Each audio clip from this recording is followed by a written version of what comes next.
민수기 11장 10절에서 23절까지 우리 한 목소리로 함께 봉독합니다. 백성의 온 종족들이 자기 장막문에서 우는 것을 모세가 들으니라.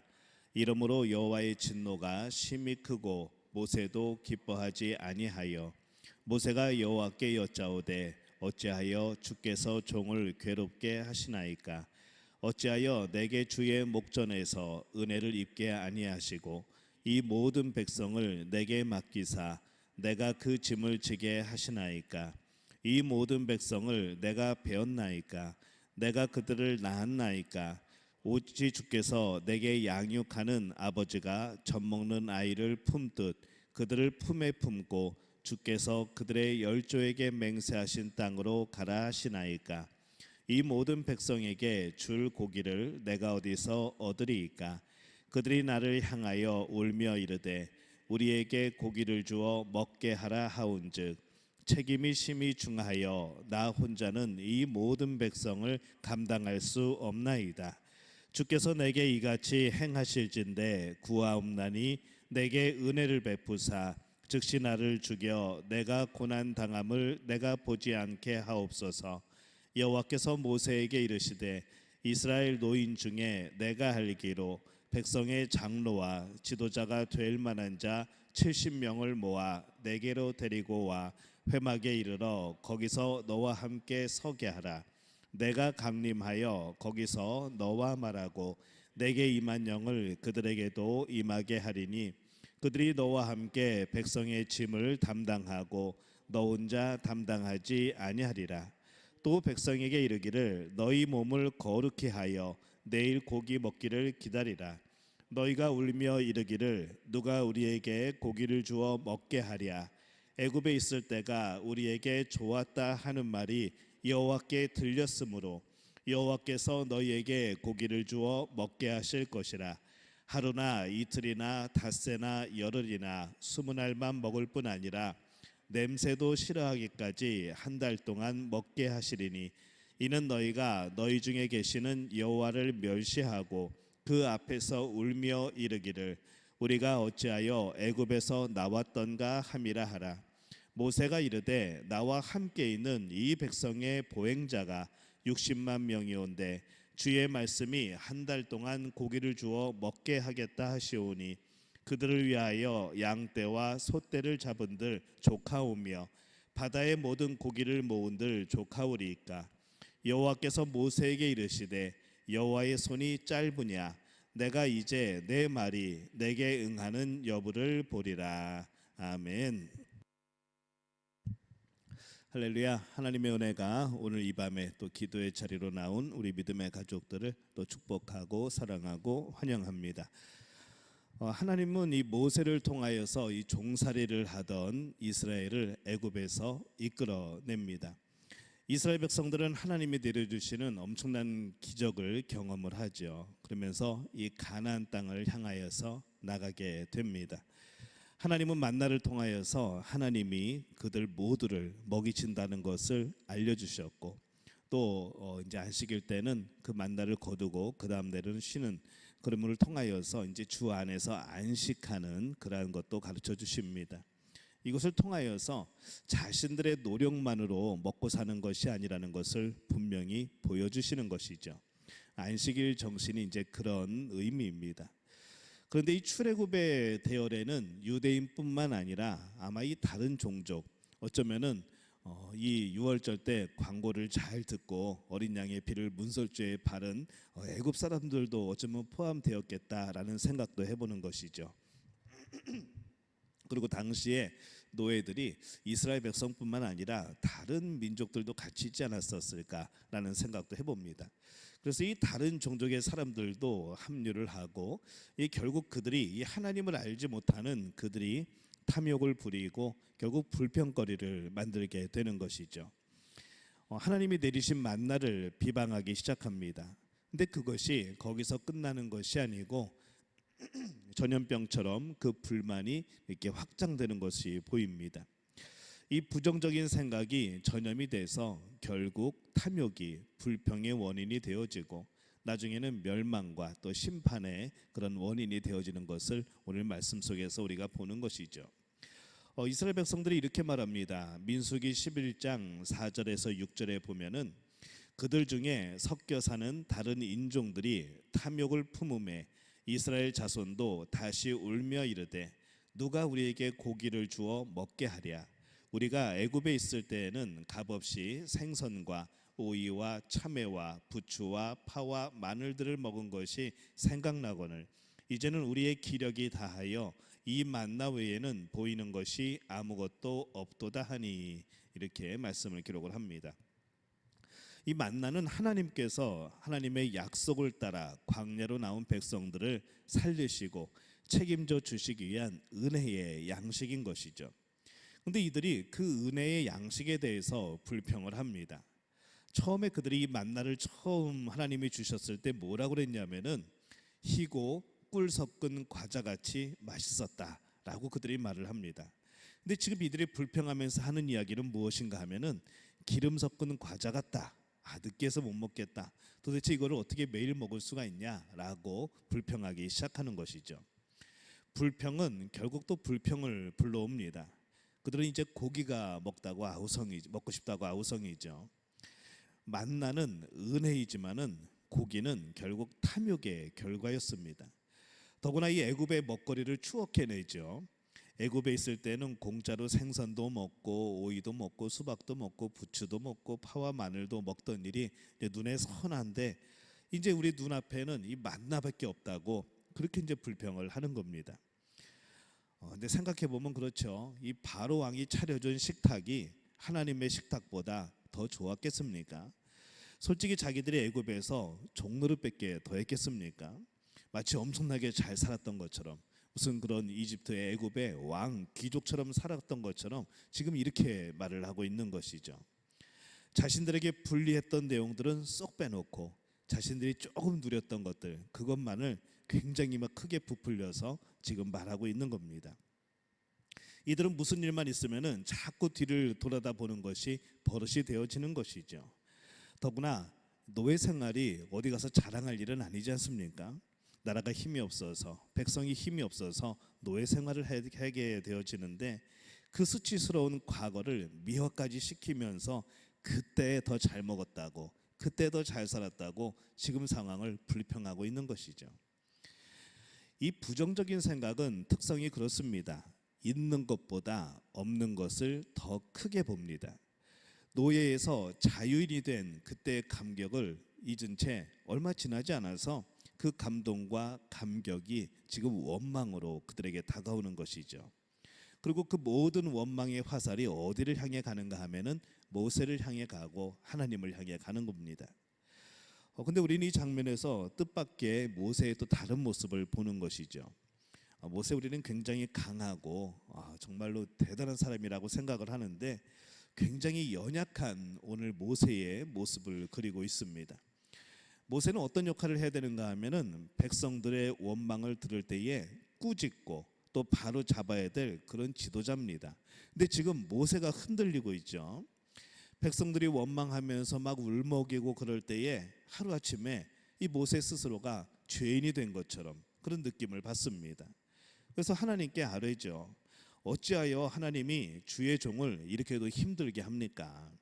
어찌 제가 이 백성을 품에 품고 이 광야를 지나서 약속의 땅까지 가겠습니까? 이제 저들이 고기를 달라고 그러는데 제가 어디서 능력이 있어서 고기를 구해가지고 저들을 먹이겠습니까? 저 혼자서는 이 모든 백성을 짊어질 수가 없습니다. 차라리 그냥 저를 죽여주십시오. 그러면 제가 좀 편하겠습니다. 아니 나는 못하겠습니다 라는 거죠. 지금까지 하나님의 놀라운 역사를 제일 앞에서 또 모세를 통하여서 늘 경험했던 그런 모세가 이런 말을 하는 걸 보면서 참 이해가 되지 않는 그런 대목이기도 합니다. 모세가 하나님 앞에 이제 항변했던 것은 두 가지죠. 첫 번째는 혼자 이 백성을 짊어지기에는 너무 짐이 무겁습니다. 어떻게 장정만 60만 명이 넘는 이 백성을 제가 어떻게 인도해 갑니까? 라는 것이죠. 두 번째는 이 백성들이 지금 원하고 있는 것, 이 고기를 어떻게 공급하느냐 이 문제죠. 그들을 만족시킬 수 있는 분량의 고기를 도대체 어디에서 구합니까? 라는 그런 항변입니다. 근데 이 두 가지 질문에 대해서 하나님은 분명하게 답변을 합니다. 첫 번째 대책으로서는 하나님은 모세 외에 다른 영적 지도자를 함께 세우기로 합니다. 장로 70인을 회막으로 데리고 오면은 모세 너에게 주었던 성령을 그에게도 주어서 그들을 모세를 도와서 함께 백성을 감당하게 하겠다라고 말씀하시는 거죠. 두 번째로 이 하나님은 놀라운 말씀을 합니다. 내가 바로 내일 너희에게 고기를 주어 먹게 하리니 한 달 내내 먹기 싫어질 때까지, 냄새도 맡기 싫어질 때까지 그 고기를 먹게 하리라라고 말씀을 합니다. 근데 모세가 가만히 들어보니까 도저히 이해가 되지가 않죠. 그래서 이 두 번째 하나님의 대답에 대해서 반문을 합니다. 장정만 60만 명인 이스라엘 사람들에게 하루도 아니고 그것도 한 달 동안 고기를 주어서 질리도록 먹게 하신다고 지금 하시는 겁니까? 양떼를 잡고 소떼를 잡은들 그게 충분하겠습니까? 바다의 고기를 모두 잡아본들 그것이 충분하겠습니까? 라고 지금 하나님 앞에 항변을 하는 겁니다. 그때 하나님이 말씀하시죠. 나의 손이 짧아지기라도 한 것이냐? 라고 하나님이 묻습니다. 이 나의 손이 짧아졌다는 것이 무슨 뜻일까요? 내 손이 그렇게 작으냐? 내 능력이 그렇게 부족하냐? 그런 뜻이죠. 그리고 이렇게 말씀합니다. 네가 네 눈으로 내가 한 말이 이루어지는 것을 보게 되리라 라고 말씀을 합니다. 민수기 11장에 보면은 이 바람이 바다로부터 불어오는데 구름대처럼 메추라기가 밀려옵니다. 그리고 우박처럼 떨어지죠. 이 메추라기가 어떻게 되는가 하면은 이스라엘이 머물고 있던 진영의 사방의 하룻길 거리 거기에 한 규빗으로 지금 되어 있는데 센치로 따지면 한 60에서 70cm 정도 이상으로 메추라기 떼가 쌓여져 있는 겁니다. 그것도 하룻길 거리까지.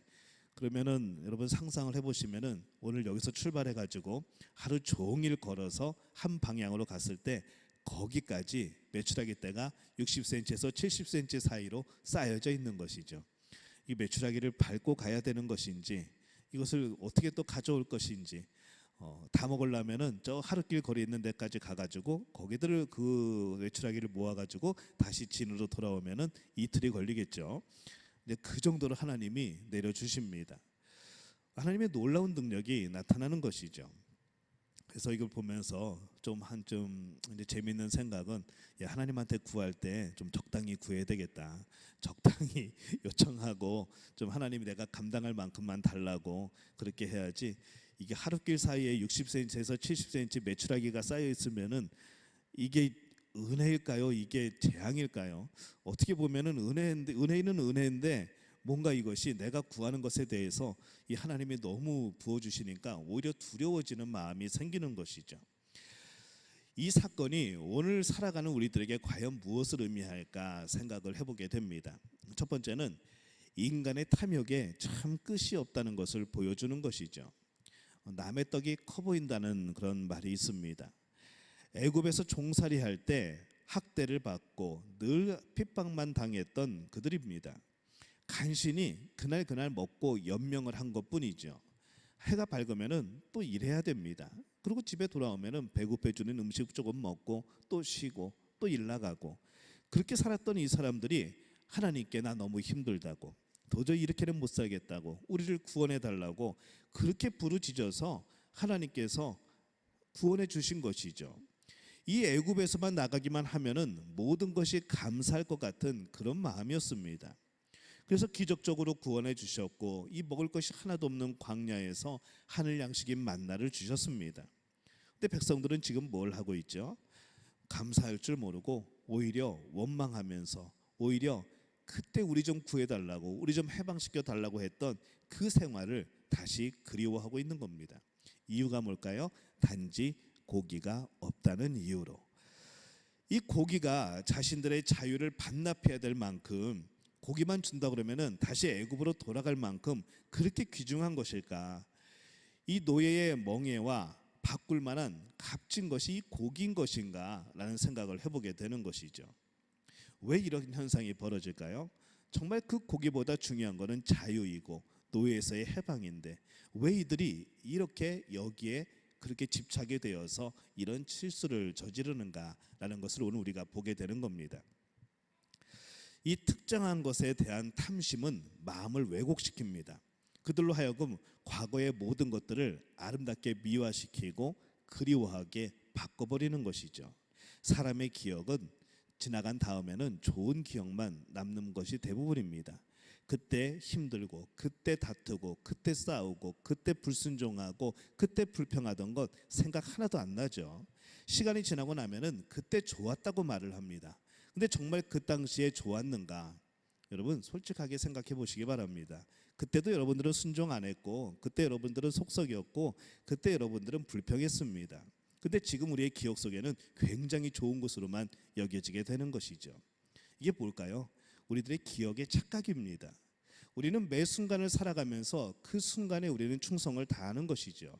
우리는 그 순간에 최선을 다하는 겁니다. 후회되지 않도록, 내 생각이 미화되지 않도록, 우리의 아픈 것들은 아픈 것대로 하나님 앞에 회개해야 되는 것이고, 우리의 부족한 것들은 부족한 대로 하나님 앞에 의지해야 되는 것이고, 날마다 우리 현실의 삶 속에서 오늘 이 시간에 우리에게 주시는 그 은혜를 경험하고 그 은혜에 감사해야 되는 것이죠. 근데 이 탐심은 마음을 왜곡시켜 버립니다. 우리는 있는 것에 감사해야 됩니다. 그리고 없는 것은 어떻게 해야 될까요? 불평해야 되나요? 기도 제목이 되어지는 겁니다. 한번 따라해 볼까요? 있는 것에 감사하고 없는 것은 기도 제목으로 여겨라. 여러분 이것을 기억해야 됩니다. 근데 우리는 어떻게 하는가 하면은 있는 것은 당연한 것이고 없는 것은 불평의 제목으로 삼는 것이죠. 우리는 있는 것은 감사해야 되는 겁니다. 하나님이 이미 주신 겁니다. 없는 것은 뭘까요? 하나님이 앞으로 주실 겁니다. 그러면 기도 제목이 되어야 되죠. 근데 우리는 있는 것은 너무나도 당연하게 여깁니다. 있으면 내가 잘한 거, 없는 것은 하나님이 안 주신 거. 그러니까 불평이 생겨나죠.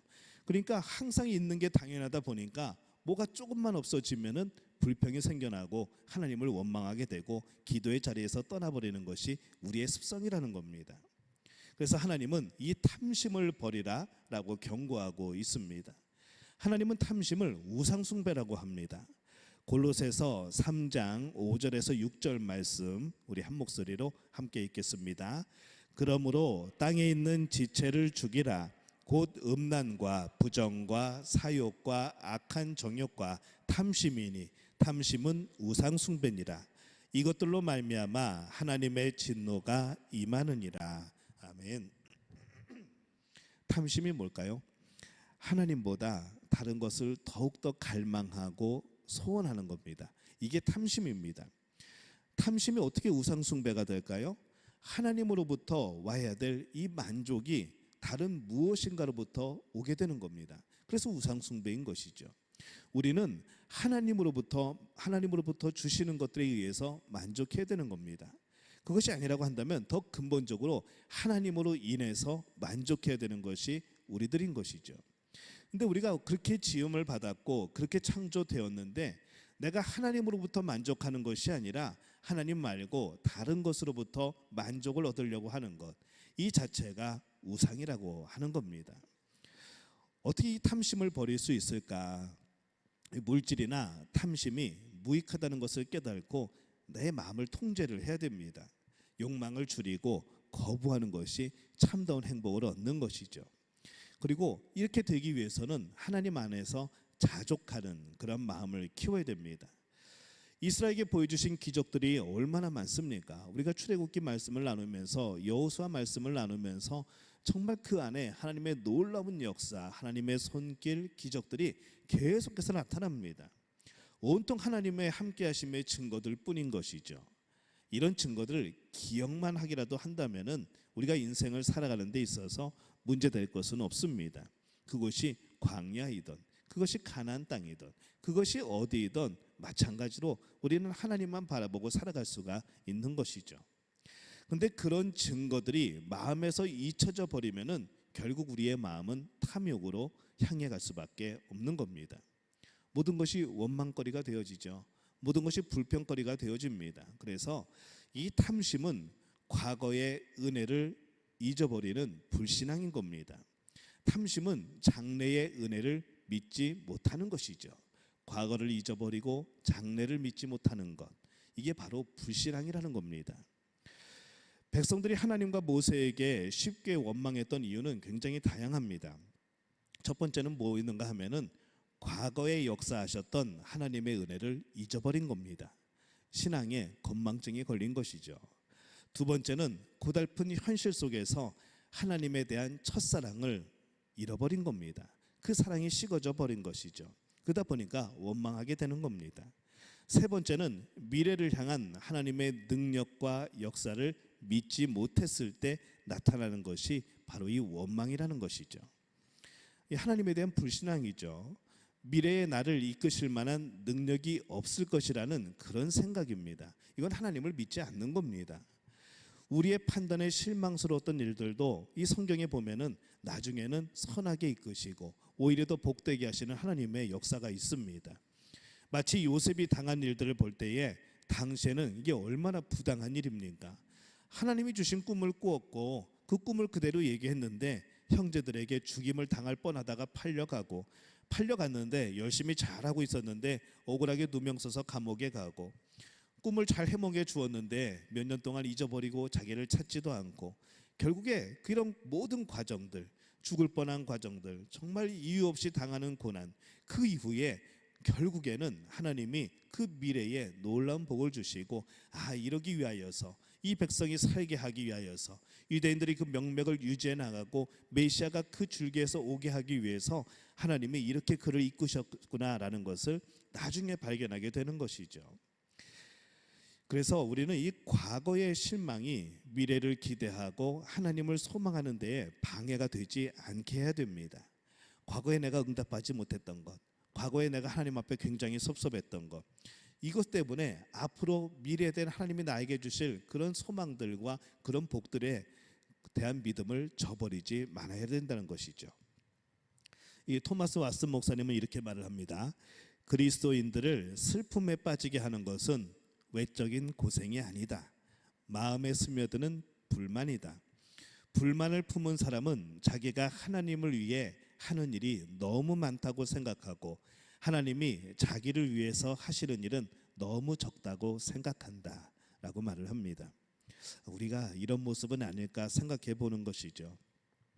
나는 하나님을 위해서 이렇게 많은 일을 하는데 왜 하나님은 나를 위해서 이렇게 일하시지 않지? 나는 하나님을 향해서 날마다 이렇게 기도하고 간구하고 하나님을 향해서 살아가는데 왜 하나님은 내가 하는 만큼 나를 위해서 일하시지 않지? 혹시 우리는 이런 마음 없습니까? 이스라엘 생활에서 이 광야가에 있는 이스라엘 백성들은 틈만 나면은 일만 있으면 늘 똑같은 패턴이었습니다. 왜 우리를 애굽에서 이끌어내어 여기서 죽게 하느냐? 그때가 더 좋았지 않았느냐? 똑같은 반응이었습니다. 문제만 생기면 이 똑같은 노래 같은 후렴구 같은 대사를 그들이 읊는 것이죠. 하나님의 수없이 많은 기적을 보고 도움을 받았으면서 하나님의 은혜로 인하여서 생명을 이어갔으면서도 금방 잊어버립니다. 원망은 우리가 광야를 빠져나갈 수 있는 길을 차단하는 원인이 되어지는 것이죠. 40년을 헤맸습니다. 불순종으로 인해서, 원망으로 인해서 그들은 광야를 빠져나갈 수 있는 길을 돌고 돌아서 40년 동안 헤맨 것이죠. 또 이 말씀이 우리에게 알려주는 것은 이 신앙을 지닌 우리들에게 문제가 닥쳐올 때에 불신앙의 모습이 너무 잘 보인다는 겁니다. 많은 성도들이 고난을 당하고 문제를 만날 때에 원망하고 또 불평을 하지요. 홍해를 건널 때 이스라엘 백성들은 정말 그 믿음이 최고조였습니다. 기적을 보았기 때문에 하나님께 그 홍해를 건넌 다음에 찬양을 하게 되죠. 온 백성이 찬양을 합니다. 그런데 광야에서 이런저런 시련을 당하게 되자 그 모든 감사의 찬양 다 잊어버리고 그 모든 능력을 다 잊어버리고 그 감격을 잃어버리고 그냥 원망하게 되는 것이죠. 우리는 현실에 어떤 조그마한 문제나 고통이 닥치면은 곧바로 하나님이 보여주시고 걷게 하신 길들을 후회할 때가 있습니다. 이러지 말걸, 저러지 말 것을, 내가 왜 그때 이렇게 했던가, 내가 이거 왜 맡았던가. 우리는 후회하면서 그렇게 살아가죠. 모든 것이 굉장히 은혜였는데, 어제까지 은혜였는데 오늘 당장 이 모든 것이 부정적으로, 모든 것이 불소망으로 이어지게 되는 겁니다. 이스라엘의 지도자였던 모세조차도 이 불평하는 백성들 가운데 그들의 영향력을 받습니다. 자기 시세를 한탄하죠. 하나님 왜 나를 불러가지고, 하나님 나 힘들어서 못하겠습니다, 나 그냥 나를 데려가십시오 라고 말하는 거죠. 이런 행동은 하나님의 구원 사역을 모세가 혼자 감당하고 있다고 착각할 때 일어나는 겁니다. 여러분들이 모든 하나님이 주신 사명을 여러분 혼자 감당한다고 생각할 때 불평이 생기고 힘이 빠지고 하기 싫어지는 것이죠. 내년엔 안 한다고 말하게 되는 겁니다. 너무나도 당연한 것이죠. 내 힘으로 하는 거는 안 되는 겁니다. 처음부터 안 되는 거였습니다. 하나님도 혼자 하라고 하지 않았습니다. 어떤 일을 맡기면서 모세에게 이 백성을 맡기면서 모세 너 혼자 하라고 하지 않으신 거죠. 하나님은 결코 그에게 백성 전체를 혼자 끌고 가라고 등 떠밀지 않았습니다. 모세가 한 일은 무엇이었는가? 성경을 보면은 하나님이 지시하면 지시하는 대로 따라하는 것, 이게 모세가 한 일의 전부 다입니다. 하나님이 이렇게 하라고 그러면 이렇게 했고, 저렇게 하라고 그러면 저렇게 했고, 하지 말라고 그러면 안 한 겁니다. 모세가 무슨 지식이 있어서, 지혜가 있어서, 능력이 있어서 백성을 이끌었는가? 아니라는 것이죠. 하나님이 명령하신 대로 순종한 것 뿐입니다. 그 모든 일을 이끄신 분이 하나님이셨는데 착각하는 거죠. 모세는 자신의 능력과 지혜로 백성들을 책임지고 있다고 지금 착각하고 있는 것이죠. 여러분, 내려놓아야 됩니다. 그런 마음을 내려놓아야 되는 것이죠. 하나님의 일은 하나님께서 하시도록 순종해야 되는 겁니다. 온전히 주님만 보지 못하는 영적 지도자는 문제에 봉착했을 때 결국 원망하게 됩니다. 결국 좌절하게 되죠. 그리고 불신의 죄악에 휩쓸리게 됩니다. 자신의 불완전함을 보았기 때문에 내 불완전함 때문에 하나님도 그렇게 보는 것이죠. 내가 불완전하기 때문에 하나님도 못하실 거야, 하나님도 안 되실 거야, 아유 하나님도 안 되는 게 있어 라고 말하게 되는 거라는 겁니다. 그 능력을 의심하게 되는 것이죠. 그 원인이 어디에 있는가? 내 안에 불신앙 때문에 그런 겁니다. 이거 내려놓아야죠. 내 능력으로 모든 것을 한다는 이 생각을 버려야 됩니다. 그렇다면 우리는 어떻게 해야 될까? 오늘도 살아계신 하나님을 여러분 믿어야 합니다. 히브리서 13장 8절 말씀 우리 함께 읽겠습니다. 예수 그리스도는 어제나 오늘이나 영원토록 동일하시니라. 알파와 오메가 되신 하나님, 예전이나 앞으로 미래나 똑같으신 분, 어제나 오늘이나 영원토록 동일하신 분, 구약에 따른 하나님, 신약에 따른 하나님, 오늘에 따른 하나님이 아니고 그 하나님은 지금도 살아계셔서 역사하시고 앞으로 우리 삶의 모든 일들을 이끌어 가실 그 하나님이라는 것이죠. 하나님은 변하지 않습니다. 사람은 바뀔지언정 하나님은 변하지 않습니다. 과거에 역사하셨던 하나님은 오늘도 역사합니다. 그리고 우리에게 말씀합니다. 여호와의 손이 짧아졌느냐? 손이나 이 팔은 능력을 의미를 하죠. 내 능력이 짧아졌냐? 내 능력이 네가 생각하는 만큼 그거밖에 안 되는 것이냐? 라고 묻는 것이죠. 우리는 현실을 보는 것이 아닙니다. 어떤 현상을 보는 것이 아닙니다. 우리는 하나님을 믿는 믿음을 지니고 있어야 되는 것이죠. 이 말씀의 히브리어가 다바르라고 합니다. 근데 이 광야가 단어가 뭔 줄 아십니까? 광야는 미드바르입니다. 이게 무슨 뜻인가 하면은 말씀이 있는 곳이라는 것이죠. 광야에는 원래 처음부터 아무것도 없었습니다. 하나님의 말씀만이 있는 곳이죠. 하나님의 약속만이 있는 곳입니다. 그 약속만을 믿고 이스라엘 백성들은 광야로 나온 겁니다. 거기에 뭐가 있습니까? 고기가 어디 있습니까? 먹을 게 어디 있습니까? 농사를 어떻게 짓습니까? 물고기를 어떻게 잡습니까? 가라면 가는 것이고 멈추라면 멈추는 것이고 하나님이 가시는 만큼, 하나님이 주시는 만큼, 하나님이 허락하시는 만큼만 그들은 나갈 수가 있는 것이죠. 오늘 우리는 삶을 광야라고 말을 합니다. 근데 우리는 미드바르라는 뜻을 그대로 믿고 살아가지 않죠. 우리는 광야의 삶이라고 생각을 하고 이 땅이 광야라고 말하지만은 우리들의 삶은 전혀 그렇지 않다는 겁니다. 약속이 있는 곳, 하나님의 말씀이 있는 곳, 이곳을 살아가면서 우리는 그 말씀을 의지하지 않는 것이죠. 그 말씀을 믿지 않는 겁니다. 그리고 원망합니다. 그리고 뒤를 돌아보죠. 예전이 좋았다고, 예전에 노예 생활이 좋았다고, 예전에 죄에 묶여 있을 때 그 삶이 재밌었다고. 근데 여러분 정말 그렇습니까? 이 광야에서는 아무것도 기댈 것이 없습니다. 오직 하나님만, 오직 하나님의 말씀만, 그리고 우리를 영원한 천국으로 이끄시겠다는 그 하나님의 약속만이 있는 곳이 지금 우리들이 살아가는 이곳이고 광야라는 겁니다. 여러분, 이 믿음을 가지고 살아가셔야 됩니다. 원래 아무것도 없는데 그런 신기루 같은 그런 욕심들, 내 탐욕, 하나님보다 더 중요하게 여기는 것, 하나님으로부터의 만족을 얻는 것이 아니라 그 다른 것으로 자꾸 만족을 얻으려고 하는 것, 이 삶을 우리는 내려놓아야 된다는 것이죠.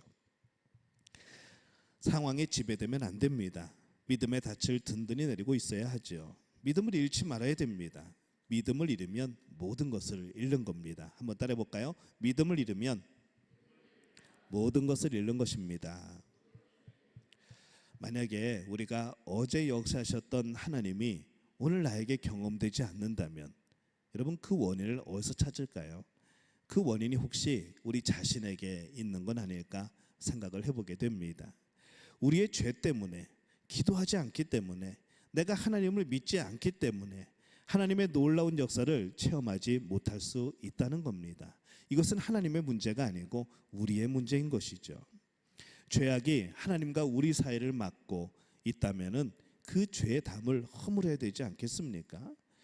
또 하나님을 하나님 되게 인정해야 됩니다.